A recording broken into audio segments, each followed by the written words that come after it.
Malah diselendiki kayak pentil.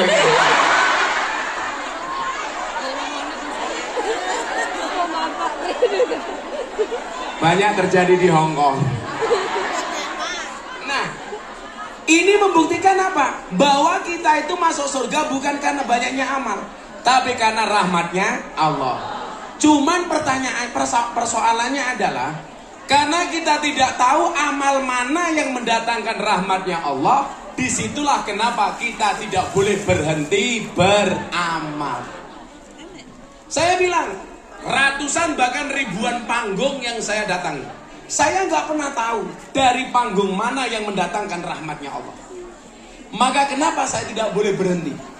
Saya harus tetap ngaji. Selain itu alasannya apa? An-nasu yamutuna ala ma'asu. Manusia itu akan dimatikan sebagaimana kebiasaan dia hidup. Jadi kalau kita membiasakan diri kita baik, bisa jadi bahkan sangat mungkin matinya dalam keadaan baik. Maka sempatkan dirimu membaca Al-Quran setiap kali mau tidur, walaupun cuma 2 ayat. Kenapa? Karena itu adalah amalan, salah satu amalan terbaik. Kalau biasa membaca Al-Quran, bisa jadi besok kematian itu datang, kita mati dalam keadaan membaca Al-Quran. Padahal orang yang membaca Al-Quran itu sama dengan telepon-teleponan dengan Allah. Betapa bahagianya, puncak kenikmatan tertinggi ketika kita langsung komunikasi dengan Allah. Lawang kamu telepon bojone wong seneng ya ramu. Wongnya ya teko iki. Dia melu guyu. Biasanya jilbabe pink.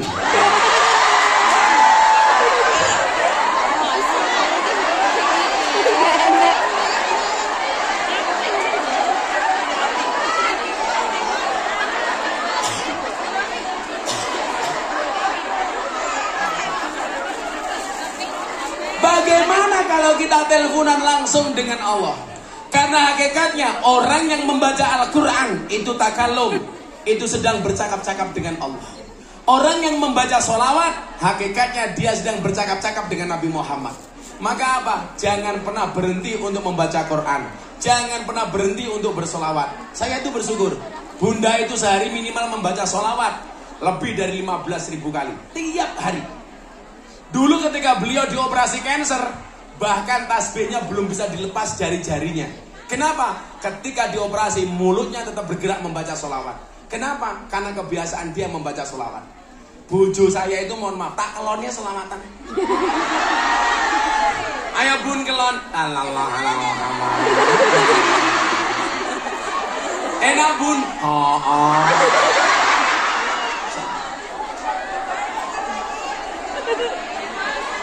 Cie pengen cie. Malah jawab kancane ya dipikir no. Iya tapi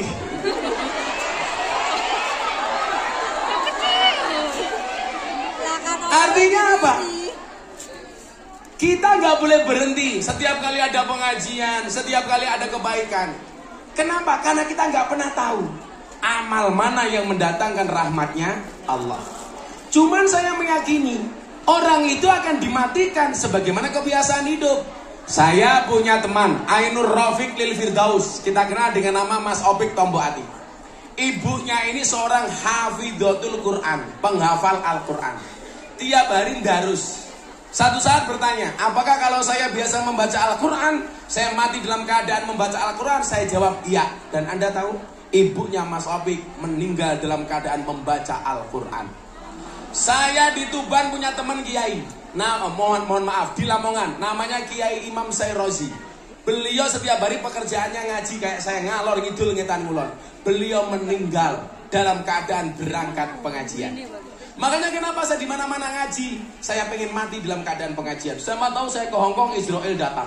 Wow. Langsung diumumkan di masjid, innalillahi wa inna ilaihi rajiun. Telah meninggal dunia dengan tenang saudari Nuris. Kita nggak pernah tahu.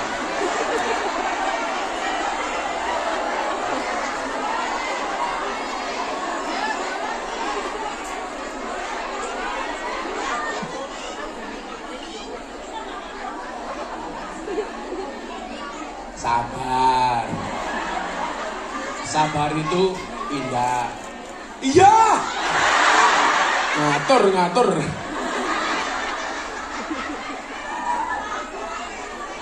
Malah bisik-bisik. Dia itu bisik-bisik bukan menyampaikan pesan ke aku, tapi ingin dekat dengan aku. Sorry ya Bu, saya sama Bu Nuris itu seperti Indomaret dan Alfamaret. Maksudnya apa? Berdekatan sih tapi gak pernah jadian. Iya. Kan Nuris sudah tua. Aku bisa mati duluan. Karena aku bisa keracunan. Susu kadaluarsa. Ngawur. Itu bukan kadaluarsa. Susu fragmentasi. Malah kayak Yakul. Nah.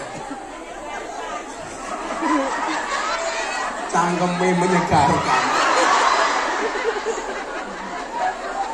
Maka Ibu, gak ada alasan bagi kita untuk tidak berbuat baik.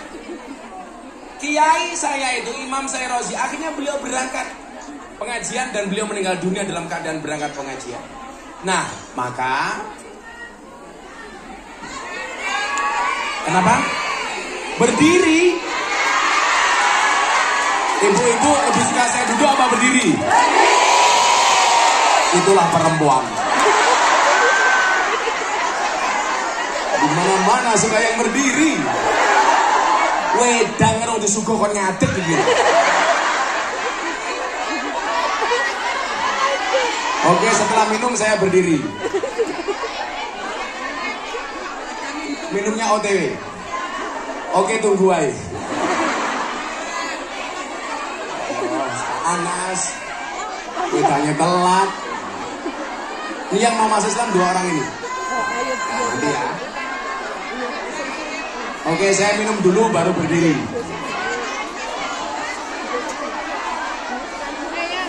Nanti yang mau bertanya di akhir sesi silakan ditulis. Diajukan ke sini akan saya baca.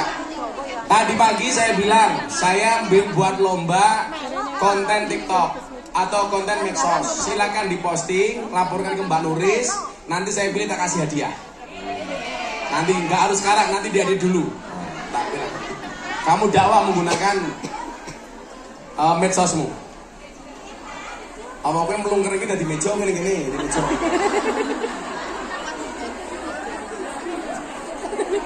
Ya mosok kayak ngombe kon jerum ngene.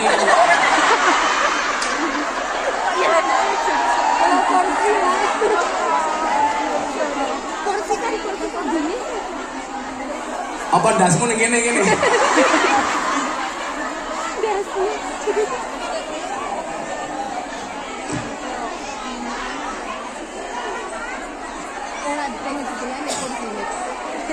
Kena cangkemmu.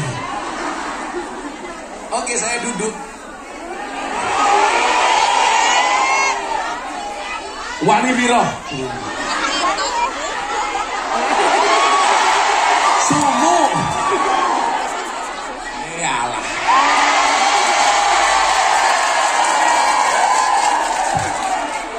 Wis ngaji dinyang. Diatur-atur. Sallu ala Nabi Muhammad. Udah ya, saya berdiri salawatan dulu ya. Oh, nanti aja. Sangu nih kalau jijik gitu. Ini isinya yopo. Jijik.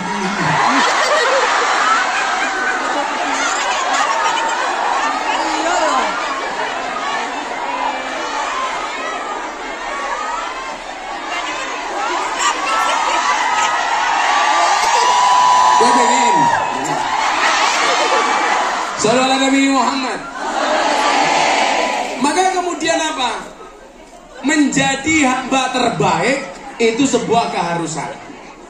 Maka kenapa kemudian dalam Al-Quran ini akan saya kasih siapakah hamba pilihan itu?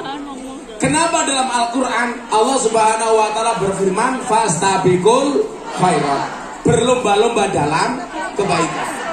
Yang perlu Anda ingat adalah Berlomba-lomba dalam kebaikan itu bukan memperebutkan satu posisi, tapi menjadi yang terbaik di posisi masing-masing.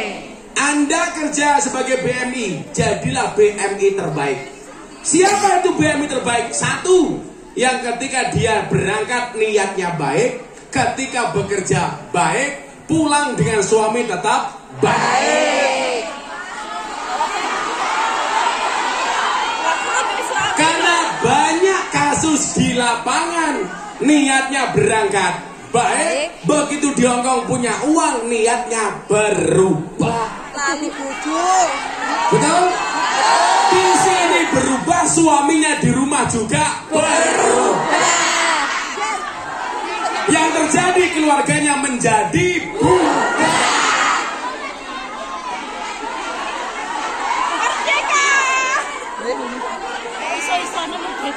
Langsung nyanyi rungkat.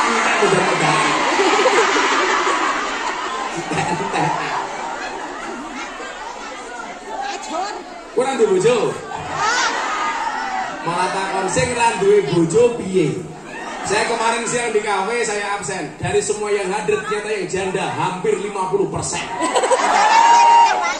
Jajal saya ngacung, sing rondo ngacung. Sing rondo ngacung.